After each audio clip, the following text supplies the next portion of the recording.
pessoal, começando mais um Papo Easy. Sucesso, Papo Easy, feedback muito bacana, o pessoal se inscrevendo. Aproveitando agora, se inscrevam no canal. A gente está com uma quantidade de pessoas que está indicando, está dando sugestões, a gente está trazendo essas sugestões para cá. E os convidados, só convidado de primeira linha. E hoje o pessoal tem que me cuidar aqui, porque a emoção pode ser que tome conta aqui, porque eu tenho uma pessoa que eu guardo assim no meu coração, porque ela fez uma transformação na minha vida. Tem duas pessoas assim que nessa minha carreira acadêmica fizeram uma transformação comigo. Uma se chama Cláudio, meu professor lá da UPET, depois foi professor da PUC, ele foi meu professor de faculdade, apesar que todo mundo foi aluno do Cláudio, é incrível isso. Mas o Cláudio foi o primeiro cara que eu olhei e falei assim, ó, eu quero fazer o que você faz, Cláudio. Ele olhou para mim, vem junto que você tem condições. E o outro está aqui na minha frente, é o Pablo, que me deu essa oportunidade. Satisfação, Cristian. Satisfação, uma alegria grande estar aqui contigo. Eu vou tentar, pessoal, porque é quase impossível ler o currículo do Pablo, tá? Mas só para vocês terem ideia, hoje o Pablo, ele continua muito forte atuando no meio acadêmico, mas ele passou por várias formações, então ele é vice-diretor hoje, né? Ele está como vice-diretor da Escola de Engenharia e Arquitetura da Universidade Federal do Paraná, é professor do Departamento de Engenharia Mecânica também aqui da nossa faculdade do estado, ele é coordenador do curso de pós-graduação de Engenharia da Qualidade 4.0, certificação Black Belt, pesquisador do programa de pós-graduação de Engenharia, tem mestrado profissional no FPR, é pesquisador convidado do programa de pós-graduação em Engenharia Mecânica, doutor em Engenharia Mecânica para a Universidade de Santa Catarina, em parceria com uma outra aqui que eu entendo que deve ser da Alemanha, por tanta vogal junto aqui. Engenheiro mecânico, experiência em processos Lean, que é aqui que a gente vai conversar, nosso chão hoje. Ele tem uma vibe muito legal de acreditar que as empresas podem se transformar através das pessoas. E essa vibe que tornou o Pablo referência naquilo que faz, porque ele faz tudo com muito amor e com muito carinho. Muito obrigado mesmo, Pablo, de estar aqui junto com a gente. Christian, obrigado aí pelo convite, é uma alegria, mas o mais importante do currículo você não mencionou, que eu sou lá de Itaió, Santa Catarina, a terra do Marco Velho. Toca-lhe o pau nesse carrinho, Marco Velho, mas Marco Velho, que faz toda a diferença no currículo. Toda. Isso aí, muito bom. Vamos lá. De Itaió pro mundo. De Itaió pro mundo. E literalmente pro mundo, né, cara? Porque hoje você tá mais na estrada do que na universidade, quase, né? A gente viaja bastante, né, pelas questões profissionais, mas te confesso que o cantinho lá de Itaió ainda me toca o coração. E toda vez que eu volto, sobretudo visitar meus pais, né, que graças a Deus ainda estão por lá, meus amigos de infância, né, me sinto muito bem e tenho muito orgulho de ser de Itaió, e é assim que a gente tem que ser, né? Todos com as suas histórias, mas defender as nossas terrinhas e o nosso Brasil. Origem, né? Isso aí. Não, cara, e é legal porque a gente tem, dentro da Easy 360, somos em 3 fundadores, né? Então, mandar um abração aí pro Juliano, pra Andressa. A Andressa é de Selbach. Selbach são 5.000 habitantes, fica no interior do Rio Grande do Sul, e o nosso podcast saiu até na igreja, pra te ver. Para ter uma noção da abrangência. Então, é muito legal porque às vezes as pessoas entendem que estão num local, numa região, e que aquela região é o limite, né? São as fronteiras para ela. E quando você vê que o teu caso, o da Andressa e de muitos outros, aquilo ali é só o início que conecta, que traz a gente para o nosso eu, mas as nossas possibilidades estão muito além de Itaió, né? Muito além. E hoje, sobretudo com as redes sociais, né, com a condição que a humanidade adquiriu por intermédio da tecnologia, por intermédio da engenharia, né, você consegue se movimentar, consegue ocupar vários espaços, né? Já na nossa época, né, Christian, alguns anos atrás, era mais difícil, né? Você sair do interior, ir para a capital, né? Ter os medos. Eu lembro que a primeira vez que eu fui para Floripa, porque eu comecei a carreira acadêmica lá, em termos de graduação, eu levei um canivete no bolso. Pra se proteger? Não, lógico. Ou era o MacGyver? Não, vai que dá uma zebra aqui, né? Quer dizer, a gente é muito simples, muito puro, né? Depois vai crescendo, vai entendendo. Claro, o mundo hoje, do jeito que ele está um pouquinho diferente, mas faz parte da nossa história. Isso nos forja, né? E a gente se torna um pouco disso tudo, né? Que a gente adquire ao longo da caminhada, né? Pablo, aqui no Papo Easy a gente tem mais ou menos 3 eixos que a gente gosta de tratar com nossos convidados. Primeiro, conhecer o Pablo. O segundo, um pouquinho da vida profissional do Pablo, para se conectar com a galera que está nos assistindo. E a terceira, um tema que a gente vai abordar. Então, dentro desse tema a gente vai falar um pouquinho do Lean e a tecnologia hoje sendo aplicada no Lean. Mas antes disso, cara, me conta um pouquinho, não tem muito como separar essa questão do eu com o profissional, mas dessa saída lá de Taió, fazer essas formações todas que você fez, parar na Chrysler. Pessoal, quem não conhece ou não teve a oportunidade de viver aqui nessa região de Curitiba, uma das fábricas que eram referências no mundo em produtividade e qualidade se chamou Chrysler. Tinha um carro que tinha todos os quesitos de qualidade, etc. Hoje, infelizmente, não está mais conosco, muito uma questão de marketing, acredito, na época, ou de estratégia comercial. Mas você fez parte de tudo isso. Conta um pouquinho dessa história, Paulo. Bom, como eu te falei, nasci em Taió, minha mãe do lar, né? E meu pai trabalhava numa empresa de cigarro, de fumo, né? Mageira, que o pessoal fala. E tive a oportunidade de ser alfabetizado, então, pela minha mãe, inicialmente. E aí eu comecei muito cedo na escola, com 5 anos de idade. Naquela época era mais para se livrar, né? da galera, para dar um pouco de paz. E aí eu acabei o 2º grau também muito cedo, então eu decidi fazer física. Eu sempre gostei muito de números, né? Matemática, física, não gostava de português, ainda não gosto de biologia, dessas coisas todas, e eu fui fazer física em Floripa, em 1992. Naquela época o Brasil passava, era um pouco, eu lembro que das caras pintadas, iam na beira-mar fazer movimentações, eu conhecia muito pouco, mas com o meu canivetezinho eu já estava por lá, né? E comecei a fazer física, fiz física os 2 primeiros anos, que eram os 2 primeiros anos bacharelado, que era a parte mais científica, e depois 2 anos de licenciatura. Entretanto, quando eu terminei o bacharelado, tinha um professor, que é o Ted Taylor, né? Que era meu professor à época, e eu conversando com ele, talvez ele nem lembre disso, mas eu perguntei para ele, professor, o que eu vou ser quando eu crescer? E ele falou, cara, você vai ser professor, porque fazer física não resta outra opção. Eu falei, cara, eu não quero ser professor, eu quero trabalhar, quero ser alguém na vida, né, cara? E aí ele falou, só tem outra opção, então você tem que fazer o vestibular, fazer engenharia, alguma coisa nesse sentido. Foi o que eu fiz, decidi daí fazer o vestibular para engenharia, fiz engenharia mecânica. Me formei também em engenharia mecânica, e aí já tinha uma aproximação, um interesse grande pela academia, sempre gostei. Acabei fazendo mestrado, já ato contínuo. E foi ser professor? Calma lá, ainda não. Aí comecei a fazer o doutorado, ainda lá na Federal de Santa Catarina, e foi bem naquele período de transição de Floripa, quando Floripa deixa de ser uma maravilha e passa a ser um negócio absolutamente cheio de gente, que o Guga fez muito bem feito, inclusive, né? Quando ele divulga Floripa, na medida que ele se torna o número 1 do tênis no mundo, e todo mundo descobre e vai para Floripa, e Floripa vira um negócio que é hoje, né? Cheio de gente e engarrafamento para tudo quanto é lado. O fato é que aí eu estava fazendo um pouquinho de doutorado, começando, e meu pai olhou para mim e disse, chega, cara, deu, sai dos meus ombros, vai trabalhar, faça alguma coisa na vida, porque não quero mais você aqui, não dou mais conta, né? E também era um período que no Brasil várias fábricas automobilísticas estavam vindo para cá, para o Rio Grande do Sul, para o Paraná, Sudeste, Nordeste e por aí vai. E aí muita gente se movimentando, muita oportunidade, e por alguma razão acabei mandando algum currículo para cá e deu certo. Acabei vindo para Curitiba, né, a trabalhar. Me lembro até hoje, posso falar sem nenhum problema, o meu primeiro salário, que era R$ 2.700, e eu lembro que eu estava olhando o Olerite, né, e eu me emociono um pouco porque eu falei, cara, o que eu vou fazer com essa grana? É muito dinheiro. Eu preciso comprar uma televisão para minha mãe. Sim. Cara, Até me emociona, porque mais ou menos isso aí, depois demorou um pouquinho, porque eu gastei um pouco também, né?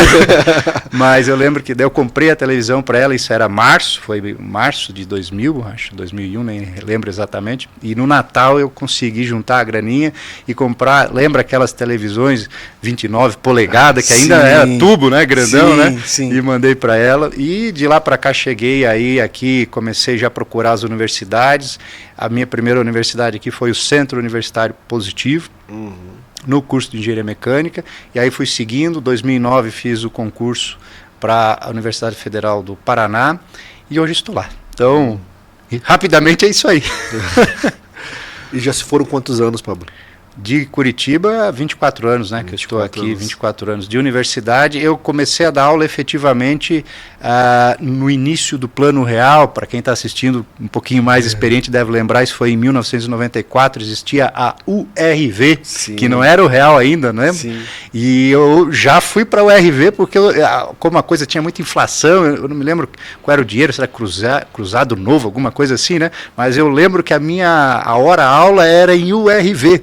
Eu não sei se era 10 URV, 5 URV, e eu dava aula particular de física e matemática para a galera que queria fazer vestibular à época, né, lá em Floripa.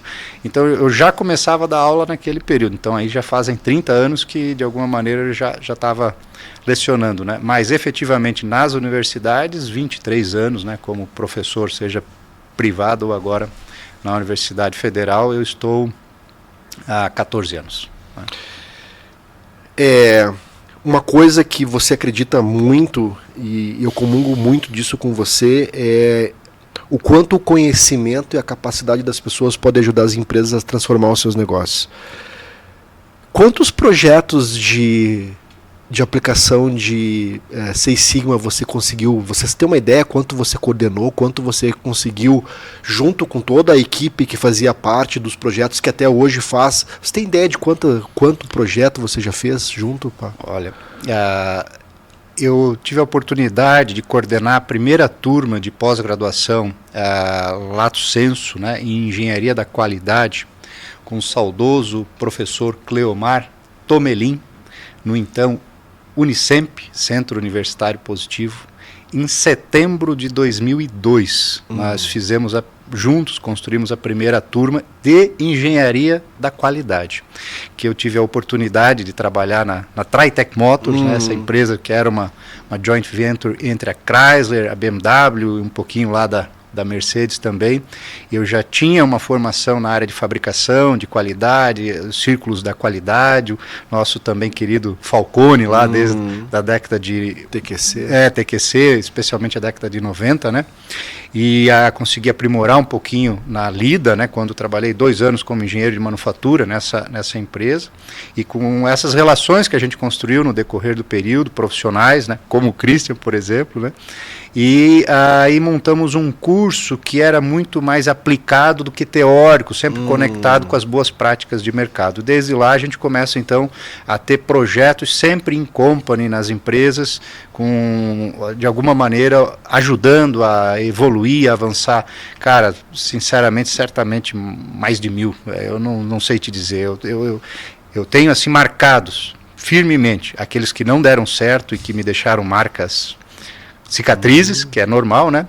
E tem alguns bons também, né? Também tem coisa boa, né? Não só coisa ruim. Mas, assim, o principal, no final das contas, é a transformação da pessoa, né? A transformação da pessoa, mas que produza resultado para a organização, né? No money, no business. Então, a gente tem que ser pragmático nesse sentido. Então, uma quantidade importante, eu acredito. Esse foco, né, de aplicar, porque uma das grandes...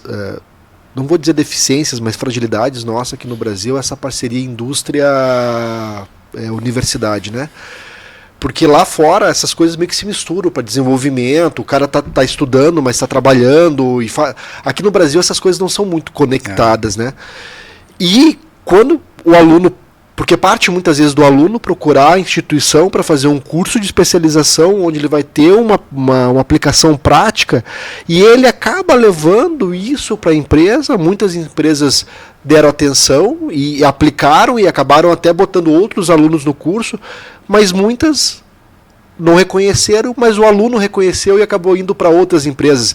Então é muito legal porque porque de uma maneira indireta, partindo do aluno, ele fez a conexão entre indústria e universidade.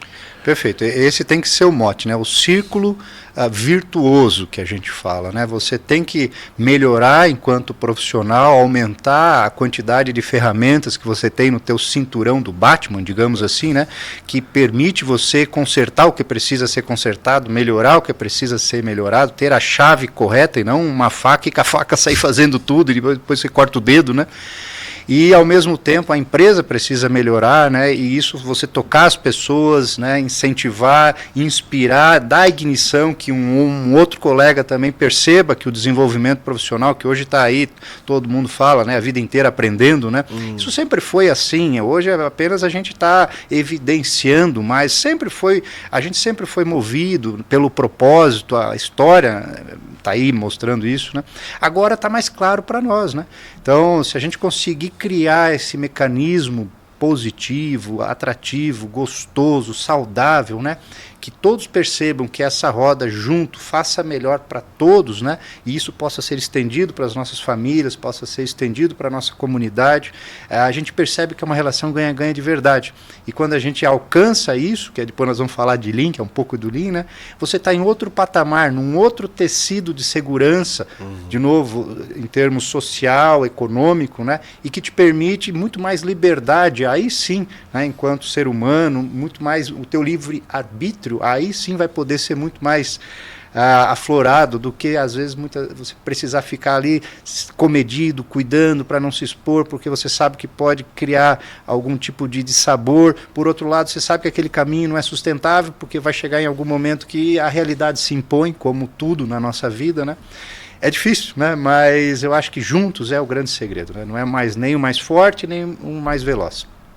Hoje é juntos, sempre foi, né? Mas hoje mais do que nunca. Juntos, um corrige o outro, na hora que você está fraco eu posso estar um pouquinho mais forte, te ajudo e vice-versa, né? E a gente se protege. E quando um está um pouquinho deprimido, o outro ajuda ali, estica a corda aqui, né? Então, o resultado ele é consequência, eu acredito, dessa interação homem-máquina, se é que a gente pode trazer a máquina também, né? Cara, e a gente fala, você falou, né, a ferramenta certa para usar para o problema certo. E uma das discussões que a gente sempre teve é, cara, às vezes não é um Six Sigma, mas é um Lean bem feito. Vamos passar uma vassourinha, vamos dar uma limpada, vamos fazer um 5S, que só isso vai dar um grande ganho. Cara, eu vou te explorar um pouquinho agora, se você me permitir. Uma das melhores explicações que eu já escutei sobre a essência do Lean foi sua. E eu queria que para esse público que está escutando nós, assistindo nós, que são pequenas e médias indústrias, você trouxesse um pouquinho a sua visão, o que é o Lean para pequena e para média indústria. Poxa, Cristian, tem que cuidar para ver se eu vou falar a mesma coisa agora de novo, né? Mas assim, o Lean... tinha até um taquezinho que ficava acendendo uma luzinha na apresentação que você fazia pra gente. Tô começando a lembrar, viu? Mas vamos pegar alguns exemplos aqui, você vai me ajudando a construir. Te ajudo, tenho claro. certeza que você vai ser legal. O Lean, claro, o termo em inglês, né? Ele forjado lá pela década de 80, 90, mas ele tem a sua origem lá no Japão, de alguma maneira, que é uma cultura totalmente diferente da nossa, né? O Sakichi Toyoda, se não me falha a memória, o Kishiro Toyoda, agora aqui o Toyoda, eu acho que é a família, né? Mas que é um mundo um pouco diferente do nosso, por várias razões, né? Tenho a impressão que lá a visão no sentido de eliminar desperdício... Coletividade. Coletividade, e assim, é porque sequer eles tinham material suficiente para fazer o que eles precisavam fazer, então eles não podiam... Saiu da Segunda Guerra Mundial destruído. Então assim, eles não podiam desperdiçar nada, era uma questão de sobrevivência. Sim. E nós aqui, a visão nossa de desperdício é do outro lado, porque a gente tem abundância. Sim. Né? Então a gente quer segurar um pouquinho porque a gente de fato desperdiça, é só olhar a questão alimentar, energia, água e por aí vai, né? Então o prisma estava em outro local quando a gente olha lá efetivamente o Japão, momento, né? E aqui. Mas o Lean é bacana que ele é tipo uma religião, né? Claro, respeitando cada um com o seu dogma. Mas você se identifica com aquilo, né? Dificilmente você vai conseguir transformar um camarada que não acredita nessa filosofia ou não acredita nas pessoas, etc. e tal. Mas se você tiver, né, quem tem a oportunidade de ter uma tia, um tio, uma padaria, um negocinho pequeno que tu chega assim, que é tudo organizadinho, tudo bonito, tudo aquelas compotas, lembra? Tudo bonitinho, os doces, né, as coisinhas, aquela padaria que o dono está lá cuidando com a família, com amor, que é como se estivesse inaugurando todo dia, né? Não tem uma teia de aranha, tá tudo bonitinho, bem pintado, quer dizer, qualidade e alto nível.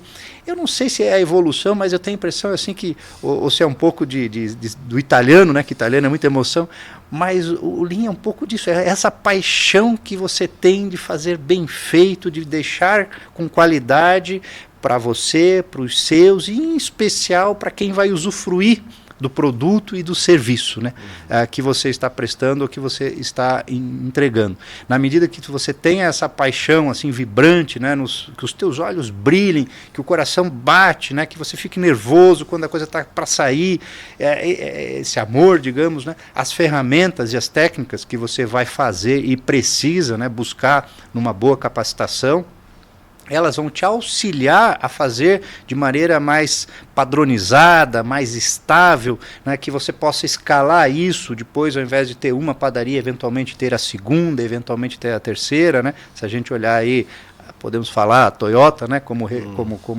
grande exemplo, como é que você consegue fazer 10 milhões de veículos no ano e todos efetivamente com altíssimo nível de qualidade? Isso não se faz facilmente, como muita espuma a gente vê por aí. E o tempo ele vai revelar se aqueles doces, né, que a tua tia fabrica com tanto cuidado forem de fato de qualidade, e se ela faz com paixão, sabendo dos ingredientes que ela vai utilizar, e ela faz no mesmo nível que ela faz se fosse para um filho ou para o neto, ou quando ela comercializa, ela vai ter vida longa, não tenha dúvida disso. Agora, se tiver espuma, se a coisa não é bem feita, se está tentando, entre aspas, dar o somebody love ali que a gente fala, isso não se sustenta. Mais cedo ou mais tarde a realidade se impõe, a qualidade é observada, vai começar a ter reclamações, etc. e tal. Então, o conceito de Lean, cada um pode buscar o seu, né? Mas eu acho que passa muito pelo brilho no olho, sabe? Pela paixão, pela vontade de fazer bem feito e se entregar definitivamente, sem medo de ser feliz. É por aí. O que pode se tornar algumas armadilhas na questão do Lean, né, Pablo? Primeiro, é quando a gente foca na ferramenta e não na essência do Lean. Porque não é aplicar uma ferramenta que te torna Lean, não é você ter um Kanban, ou você ter um Milk Run, ou qualquer coisa do gênero. É a essência, porque a ferramenta é só uma contramedida. E a contramedida para resolver algo que às vezes na questão latina, muitas vezes é errado, é feio errar. E para essa filosofia oriental, o erro, você não pode estar sempre errando do mesmo erro, mas errar é o combustível para melhorar. Esticando um pouquinho aí, evoluindo, né, nesse papo easy, né? Olha só, a Toyota fez uma armadilha, eu acho, não sei se foi pensado ou não, quando ela abriu as portas e permitiu que o Ocidente fosse até lá e reconhecesse, né, as principais ferramentas, como você bem falou, Kanban e por aí vai. E aí, JIT, todo mundo ficou maluco pelo JIT. O que aconteceu? A galera traduziu, né, vamos colocar aqui para o Brasil, para o português, na década de 90 em especial, e todo mundo achou que, para ser Lean, vamos botar esse Kanban para funcionar, vamos colocar esse Just in Time para funcionar, vamos colocar... E isso, por que eu digo que é uma armadilha? Que é claro para nós hoje em dia, nós não tínhamos cultura para tal, nós não tínhamos o mesmo modelo de disciplina social, inclusive econômico e tecnológico, seja do Japão ou dos Estados Unidos, né, na época. E aí, cara, você vai instalar um Kanban e ele não se sustenta, porque tu precisa faturar, tu precisa entregar, e aí o gestor chega e quebra a regra, porque ele tem que faturar, porque se ele não faturar, ele não paga o salário. Então tu vai preferir o Kanban ou o salário, né? Você tem que tomar uma decisão, ou seja, tu tem que pavimentar a condição, construir a condição no tempo, para aí vai chegar o momento que o Kanban vai ser possível de ser instalado inicialmente, ou algo nesse sentido, quando as pessoas estiverem aclimatizadas, se é que esse termo possa ser utilizado. Aculturada, a tecnologia viabilizou, os riscos estão claros, controlados, né? Você tem uma gestão desse projeto 360 360 graus, né, você está realmente progredindo. Você não está simplesmente jogando numa Mega Sena. Quer dizer, coloco, se der certo, beleza, se não der, mas se não der, tu tem um prejuízo enorme e você perde credibilidade. As mudanças que a gente procura fazer nas organizações, né, elas são calcadas, elas são balizadas, elas são pela nossa palavra. Né, no que ela conhece eu, conhece você, etc. Porque qualquer cara que chega do dia para a noite, qualquer organização, o pessoal desconfia. Quem é esse Zé Orelha Seca aí que vai vir aqui e querer dizer como que eu faço? Eu não quero dizer como ninguém faz. Mas a gente precisa tocar as pessoas para eles saberem que eles podem fazer. Né? A gente tem que ser um agente que vai fazer esse tipo de mudança. Então, foi um pouco do que a Toyota fez, foi uma armadilha para nós todos, mas na hora que isso começa a se cristalizar e que você percebe as coisas na vida, e você tem vários momentos da tua vida que você percebe, né, certas coisas, seja na vida pessoal, quando você faz 30, quando você faz 40, quando você vai chegando aos 50, na vida profissional, né, e a gente procura falar isso para a gurizada mais jovem, que talvez a gente não tenha tido, eu particularmente não tive essa possibilidade de ouvir uma série de coisas, na minha época não tinha nem inovação. Eu estava conversando ontem com um grande amigo, Rogério Soares, né, sobre a palavra inovação. Eu não lembro de ter ouvido falar em inovação durante a minha graduação, talvez pontualmente aqui ou ali, porque a gente era treinado de outra maneira, né? Mas hoje fica claro que você precisa buscar as ferramentas, que você tem que lapidar essa paixão, que você tem que pactuar com as pessoas, que você tem que aprimorar. Mas não esqueça, Christian, as bases continuam as mesmas. Como você bem falou, se não tiver uma vassourinha, se não tiver um 5S, se não tiver o elementar, meu caro, esqueça, não tem robô colaborativo, não tem RPA que ajude. Chat GPT que resolva, cara. É o suor do elementar valendo sempre. Cara, e dentro do Lean tem 5 princípios. 5 princípios. E o primeiro princípio e o último conecta quase tudo isso. O último é a busca pela perfeição, sabendo que a perfeição é um caminho, não é uma chegada. Mas o primeiro é valor. Você gerar valor para o teu cliente, porque para você é consequência. E eu acho que essa pegada que é a transformação dentro do Lean, né? Do que eu estou fazendo aqui dentro que realmente gera valor para o cliente? Eu divido em 2 partes essa interpretação. Uma em termos assim qualitativos, filosóficos, o que te guia mentalmente para assegurar que o valor para o cliente seja percebido ali na frente. Né? Então, primeiro a base que está dentro desses princípios de alguma maneira e cada um deve traduzir da maneira que achar mais conveniente. Eu tenho comigo assim, você só pode realizar e fazer aquilo que a sua mãe, seja ela aqui nesse planeta ou eventualmente lá em cima nas estrelas, né, tem orgulho de você. Se ela te convidar para fazer algo que isso, é claro que ela vai ter orgulho de você, significa que você deve ir em frente. Onde eu quero chegar, as regras, as normas, as leis humanas, né? Ainda deixando até um pouco de lado a questão filosófica, mas olhando a questão pragmática de normas da qualidade, de padrões, de procedimentos, de leis que a gente faz. Isso é um calço para a gente não ir para trás. Mas a gente não pode usar isso para impedir a gente de ir para frente, que muitas vezes a gente percebe nas organizações. A gente tem que quebrar, obviamente com cuidado, obviamente de maneira controlada, certas leis e certas normas para alcançar uma nova lei, uma nova norma. Status quo. Né? Porque nós temos novas tecnologias, novas demandas, né? As pessoas estão vivendo 100 anos, 120 anos, etc. e tal. Então, o que guia a tomada de decisão, aí sim, que toca filosoficamente a ética das pessoas, que toca a sustentabilidade, que toca, né, o equilíbrio humano, o equilíbrio social, ambiental do nosso planeta, cada um tem que achar os seus dogmas que, de alguma forma, equilibre isso tudo. E é muito difícil hoje, num mundo muito tenso, onde as pessoas ocupam lacunas ou espaços que muitas vezes não dialogam com o seu vizinho, né, ou com quem está passando por perto. Então você tem que criar a conciliação disso tudo. Tem que criar símbolos e simbologias que permita que todo mundo se concilie, né? E eu te pergunto, quem é que não se concilia em torno de uma mãe? Né? Então tu tem que criar isso para que as pessoas saibam, cara, isso é o meu princípio. Então tudo que eu fizer dentro da empresa, que isso aqui faça sentido para minha mãe, parece que é um negócio bom, Então eu posso discutir numa roda apropriada para melhorar aquilo que não está correto agora, que está me dando desconforto, etc. Do outro lado, quando você olha a parte de agregação, de valor agregado para o cliente, impactar, né, que é o que a gente quer. Né? A gente quer melhorar o produto, o serviço, a tal da experiência, essas palavras novas que surgem aí no decorrer, né? Sempre foi assim, né? O detalhe, ele é impressionante e ele sempre existiu. Eu sempre gosto de olhar para as famílias, né? De novo, eu lembro muito bem a minha tia Helena, né? Ela já faleceu, inclusive, mas, pô, tu ia na casa dela, tu via os detalhezinhos, assim, as coisinhas. Ela era uma excelente doceira, né? Que fazia bolo, fazia doce, Cara, era tudo maravilhosamente bem pensado, bem colocado. E esses detalhes agregavam valor demais ao negócio dela, né?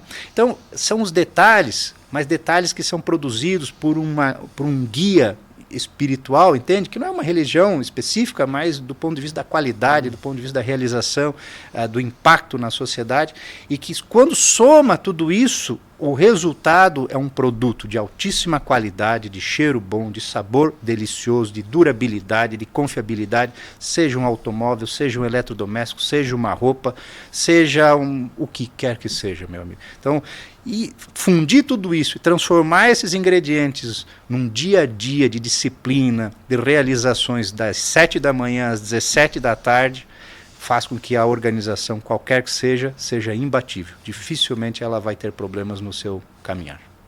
Nessa pegada de cada vez as pessoas consumirem experiência e não produto, eu brinco muito com os alunos que a gente está voltando para o período pré-era industrial. Porque lá atrás, quem que faziam as coisas? Eram os artesões, que faziam arte com tesão. Deve ser. Por quê? O cara que fazia roupa, ele tinha toda uma jornada com o cliente trazia uma necessidade, o alfaiate, né? Media o cara vinha, voltava, ou uma fazenda, né? Eu sou da época que comprava uma fazenda para fazer uma calça, uma camisa, né? Ia lá, mede, aprova, conversa, toma um cafezinho, e quando o cara vai entregar a roupa, o produto final, e o cliente diz, puxa, ficou muito bom, ele tem a recompensa. A questão da indústria, da maneira como ela evoluiu, e lá principalmente no início, que pegou uma atividade, quebrou em microatividades de 15, 20 segundos, desconectou de quem faz, de quem usa. E aí quem faz não tem o feedback do cliente, que realmente, agora pela tecnologia, pela experiência, muitas grandes lojas e departamentos dos Estados Unidos estão fechando, porque o cliente vai, experimenta, mas ele quer ir na loja conceito, depois ele vai na Amazon e compra, quando ele chega em casa da loja já está lá, né? É muito complexo isso tudo, né? Porque você tem aquele grupo de clientes ainda que desejam o mais barato pelo mais barato, né? E já tem clientes que estão buscando também o impacto que essa organização causa no meio ambiente, na sociedade, aí se dispõe eventualmente a pagar um pouquinho mais, porque você sabe que qualidade custa dinheiro, não dá de entregar um negócio com qualidade a preço barato.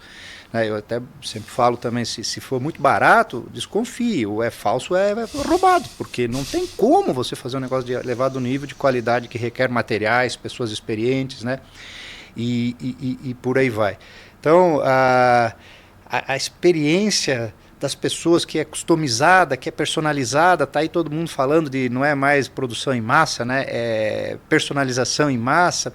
Isso tudo, cara, a gente tem que comunicar, é difícil, as pessoas às vezes não permitem você acessar, né, o mindset delas, um público quer, outro não quer, eu não sei como, mas a gente precisa ainda encontrar algumas soluções juntos, né, entender o tamanho das nossas empresas, o quanto que a gente quer, se a gente quer mais, se a gente quer menos, como que a gente agrega valor para um público e toca outro. São questões que a gente tem que discutir permanentemente, são respostas que a gente vai ter que emular, talvez atualizar, né, mas mantendo os nossos princípios, que você falou, né, os princípios do Lean, os princípios éticos e assim sucessivamente, que a gente daí chega lá.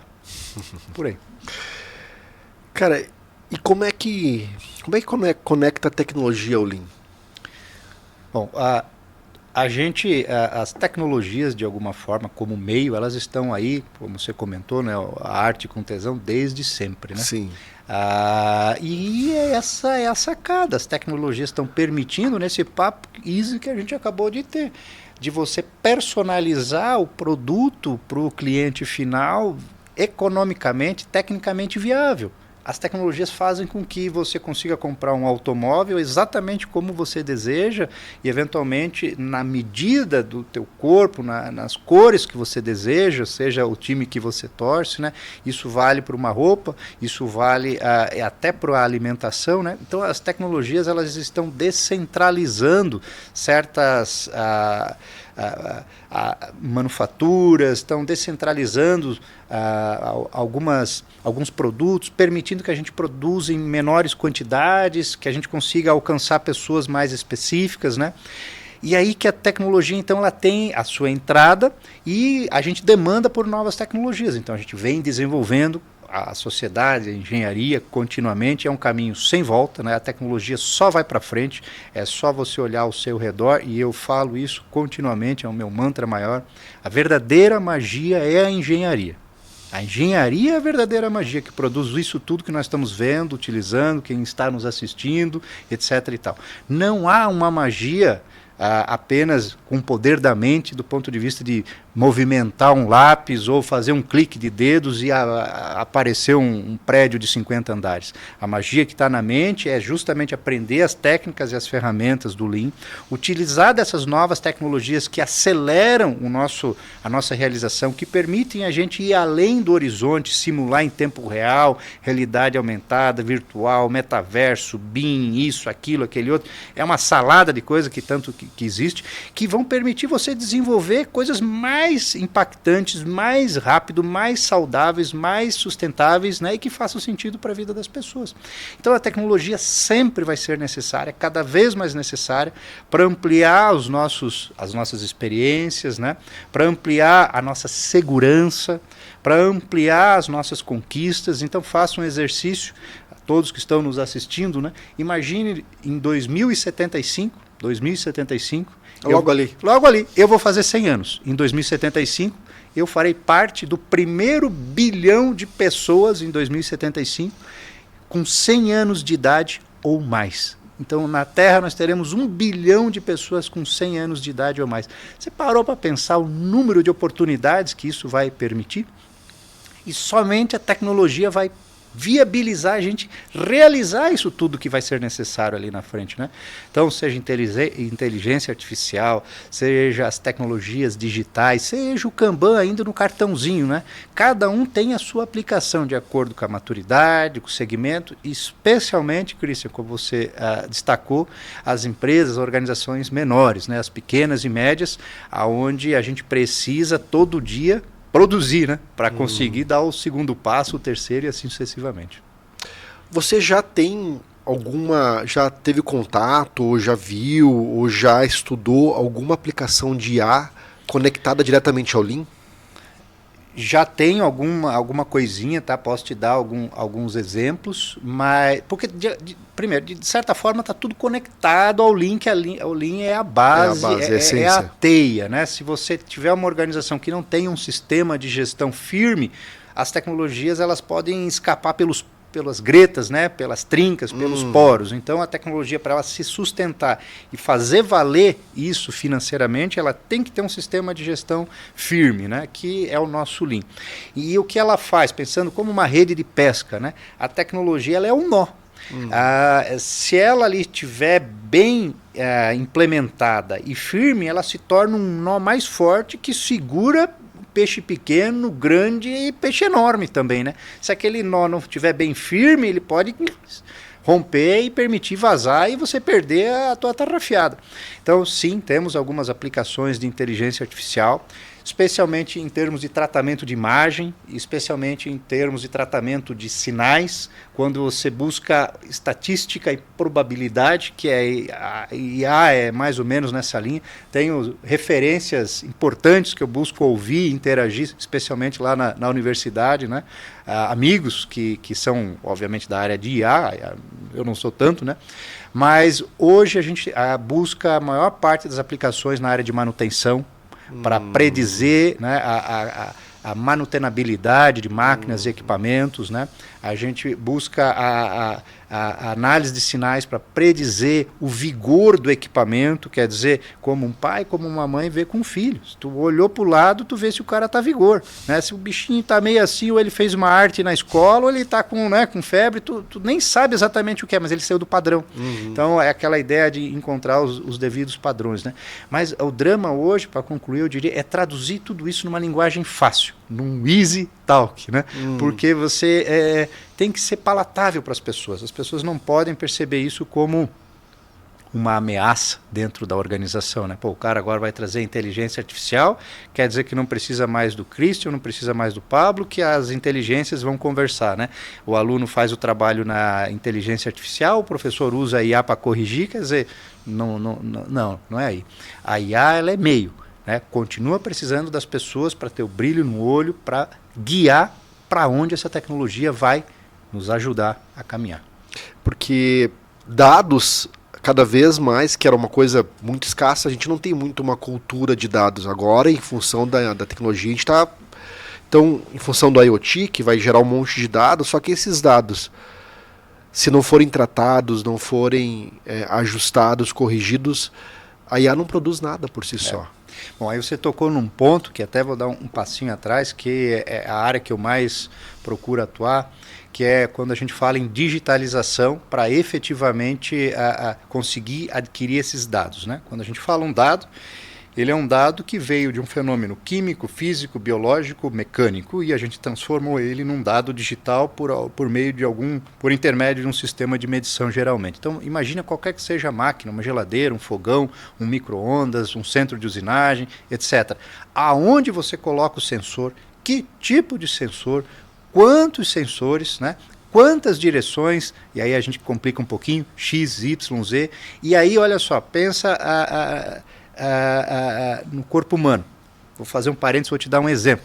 Eu, quando tinha uns 10 anos, um pouquinho menos, talvez, eu tenho uma irmã que é 8 anos mais nova do que eu. Então, ela devia ter uns 2 ou 3, algo assim, eu por ali, né, 10. Ela estava assistindo, sei lá, Xuxa, qualquer coisa desse tipo, e a minha irmã italiana, que nem eu, ela tem a orelha grande, e esse lóbulo da orelha é grandão e bochechudo. Nós estávamos na casa da minha nona. Qual que é o nome da irmã? Emanuele. E aí a minha Emanuele, ó, bochechuda, hein? Mas eu também sou, então tá 1-1. E a minha nona com o fogão, a lenha sempre aceso, na época que tinha frio, né? Aí tava lá.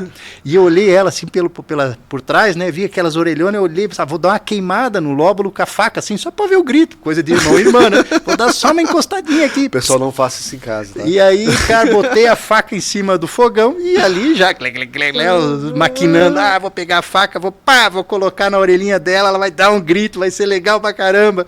Todo emocionado, deixei a faca ali 1 minuto, 2. Cara, quando eu fui pegar a faca, tomei uma queimada na mão inacreditável. Por quê? Porque não era uma faca de cabo de madeira, era uma faca inteiriça. De metal. Eu lá sabia que o metal conduzia o calor, né, pra mim, e ia esquentar só a pontinha. Tira só pela culatra. Grita e berro, depois eu conto o resto. Mas aonde eu quero chegar na sensorização? Veja só, a mão as pontas dos dedos, né, o que nós temos de maior sensibilidade, talvez, no corpo humano. Agora, veja só, quando eu peguei a faca, eu soltei ela imediatamente. Por quê? Porque os sensores que a gente tem na mão, eles conseguiram ser suficientes e ter uma frequência de transmissão para o meu cérebro, que passou no antebraço, no cotovelo, tal, que processou e falou, cara, tu fez cacaca, abre essa mão, seu Lazarento, senão tu vai queimar tudo. E eu devolvi o sinal e falei, abre essa mão, Lazarento, e vaza, que tá vendo? Quem mandou querer queimar a orelha da irmã? E aí eu abri a mão e queimei só um pouquinho. Agora, pensa uma máquina, uma geladeira, um fogão. Se você não tiver sensores adequados, se você não tiver uma frequência de aquisição adequada, se você não tiver um tratamento, que nem você falou, adequado, para tomada de decisão, que no final é o que a gente quer, certa, você vai errar. Eu poderia ter queimado a mão inteira se o sensor, ao invés de estiver na ponta da minha mão, não tivesse no cotovelo. Ia ter que queimar até o cotovelo para daí eu sentir que, tá queimando, né? Então, a sensorização, né? A especificação das posições, da confiabilidade, e aí traz quesitos técnicos importantes, quer dizer, o conjunto desses sensores produzem uma incerteza combinada importante, que significa uma confiabilidade do dado que você vai entregar digitalmente para ele ser tratado por uma técnica estatística, probabilística, para fazer uma regressão ou qualquer que seja, para chegar ali na frente e tu dizer assim, a IA está me ajudando. Ela só está te ajudando porque tu fez o serviço sujo de digitalizar, no bom sentido, né? Corretamente, porque se tu não fizer isso, a IA não vai fazer nada. Então é uma ação homem-máquina, mas o homem continua sendo o protagonista. A máquina, ela é apenas meio para alcançar o que a gente deseja. Tem muito, às vezes, nós lá na ISA, a gente é acessado por algumas empresas querendo aplicar IA, porque, poxa, como a IA está aí, como que a gente vai conseguir aplicar IA para transformar nossos negócios? E a gente tem essa pegada de ser a primeira jornada digital para pequena empresa, de levar um pouquinho de tecnologia para essa empresa e começar experimentando isso, e à medida que ela vai gostando e evoluir, né? Só que a IA não é a solução para tudo e ela não atende todos os negócios. E é isso que a gente precisa entender um pouquinho, é que antes da IA tem uma boa estatística aplicada. O básico. Ô, Christian, cara, assim... Um bom dado. Elementar. Se você trabalhar um pouquinho com média, trabalhar um pouquinho com tendências, com inferência, uma estatística descritiva básica, que é o elementar, né? Um software simples, você já consegue dar bons passos, especialmente em empresas pequenas e médias. Já tem algum dado. Contra dados, contra fatos, não há argumentos, né? E depois você vai evoluindo, você vai comprando ou adquirindo que seja a ferramenta que faz sentido no momento que você precisa, para daí eventualmente chegar naquele potencial todo que ela tem aí numa NASA, numa equipe de Fórmula 1, né? Mas não adianta comprar um super canhão agora se a gente precisa só de um mata-mosca, né? É suficiente. Mas não esqueça, por outro lado, tem que estar em contato permanentemente. Eu acredito que eu daria um conselho, todos precisam estar participando de fóruns, de feiras, de eventos, como aqui ouvindo um pouquinho, né? Todos os convidados que você facilita para que as pessoas possam entender visões, a minha, a sua, a dele, a dela, né? E você reunir tudo isso no teu modelo mental e começar a balizar a tua estratégia. Opa, vou ajustar para cá, opa, vou ajustar para lá. Pô, já sei com quem que eu vou falar sobre aquele tema. Porque cada um de nós tem uma especialidade, né? Nessa teia que a gente, de alguma maneira, colaborativa, né? Então, você não pode se abster completamente. Entender que tem riscos e que também não vai ser uma solução mágica, mas esteja atento e utilize. Chegou no momento do podcast que a gente chama de dicas e conselhos.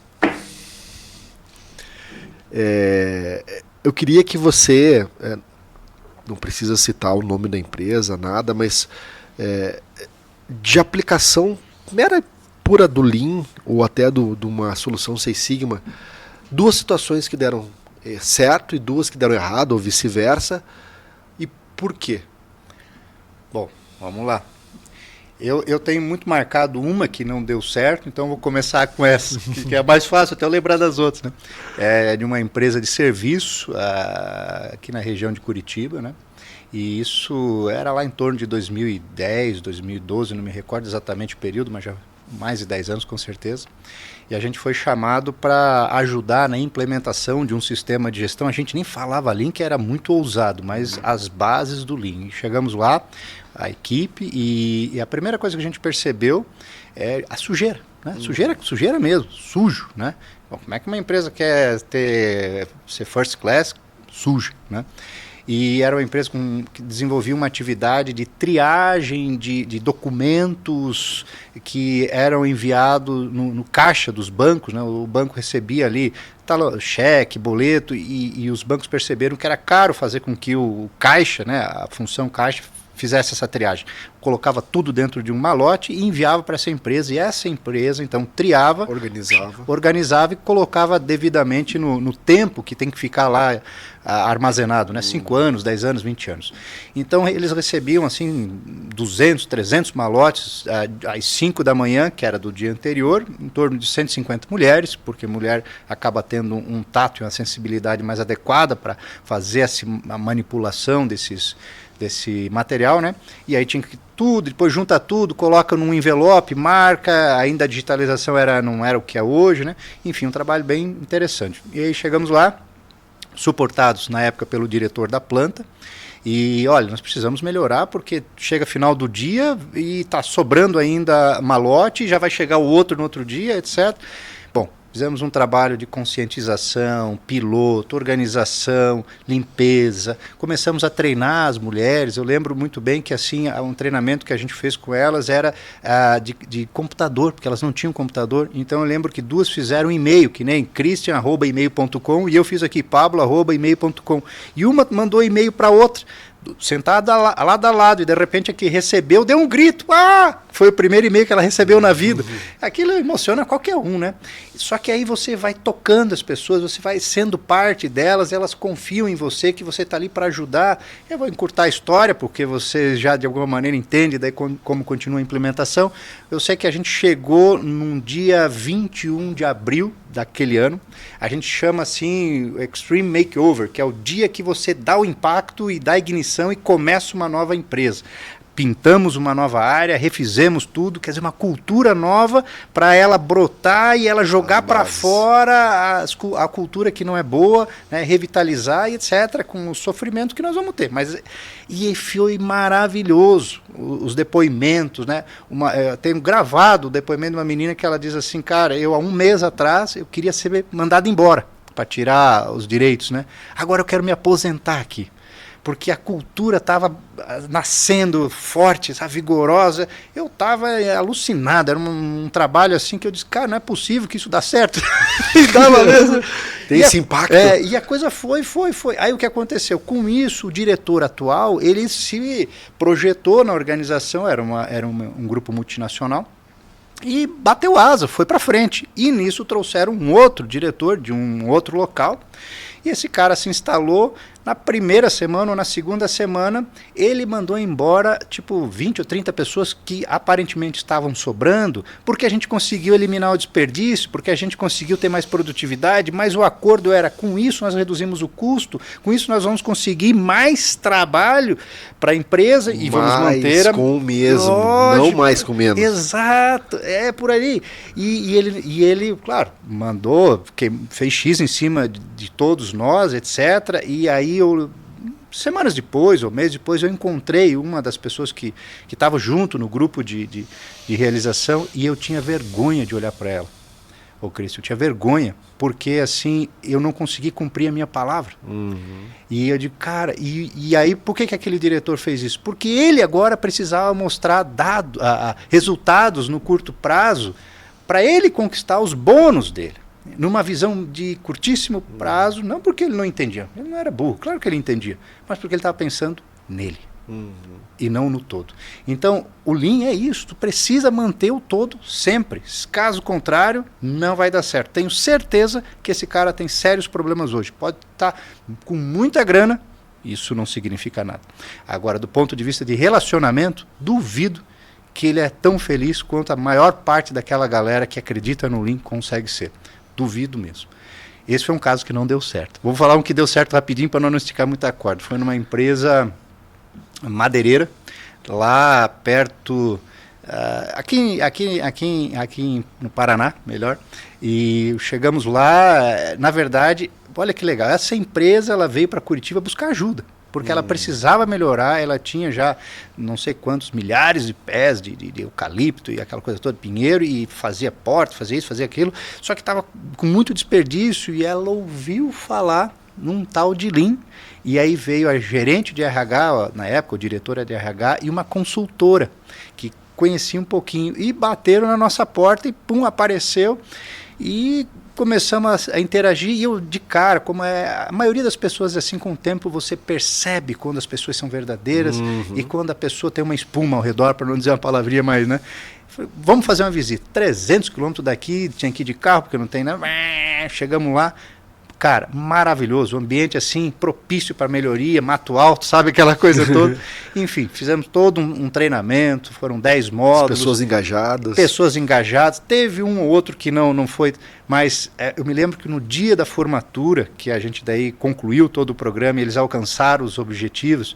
Bom, eu choro facilmente, né, cara? Eu choro, quando meu Figueira perde uma, eu choro de novo. Né? Então, eu chorava que nem uma criancinha, sabe? Pelo fato de ver aquelas pessoas simples, que é de uma empresa madeireira, é uma empresa, entre aspas... A base da indústria. E ela é bruta, né? Diferente de uma eletroeletrônica, que é tudo pipipi, né? Lá é sujeira, é na bota, é no facão, é raiz o negócio, né?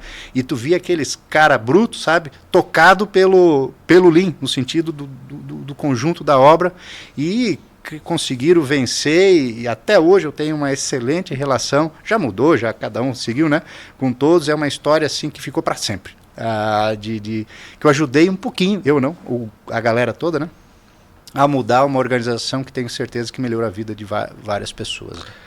Pablo, para encerrar, chegando no final, passou muito rápido, uma pergunta: o que o Star Wars tem a ver com o Lean? Tudo. Tudo, absolutamente tudo. É claro, acredito que como você, né, boa parte de quem está nos assistindo, fãs aí de Star Wars, mas é o modelo mental, né? É a analogia, quando a gente fala da força, né? É um pouco disso. Nós somos imbatíveis, Cristian. Você sabe disso. Nada, absolutamente nada nos segura ou nos vence definitivamente. A gente cai, a gente sofre pancada, a gente sai arranhado, a gente pode ficar um período num planeta distante, numa galáxia longínqua, meditando, mas nós estaremos firmes. E quando a nossa galera, que é quem comunga disso, e aí são pessoas que às vezes eu nem conheço, como você, né, também não conhece, mas a gente se reconhece na força, né? Na força Jedi que a gente brinca, né? Nas boas práticas. A gente se conecta mentalmente e a gente ressurge como um bom Jedi, e tão forte quanto, na verdade, ainda mais forte, e a gente vai para a luta novamente e possivelmente vamos vencer e vamos em frente com todas essas mazelas que a gente vê na nossa galáxia. Então, Star Wars, de alguma maneira, é algo que nos inspira, né? Mutuamente. A gente se enxerga um pouco longe de ser aquilo tudo, óbvio, né? Mas a gente se enxerga e percebe assim, cara, e é isso mesmo, nós somos imbatíveis quando nós estamos juntos por um propósito que tem um norte verdadeiro. Nada, absolutamente nada é capaz de nos segurar. Cara, sensacional. Galera, mais um podcast finalizando, que a gente vai guardar para sempre com carinho. Pablo, os contatos do Pablo aqui, do Liquidinha, etc. A gente vai deixar aqui no final para vocês também se conectarem com o Pablo. Gente sensacional, assim, que a gente tem possibilidade de trazer aqui para estar conversando com a gente. Pablo, mais uma vez, muito obrigado. Pessoal, fiquem bem. Até o nosso próximo podcast.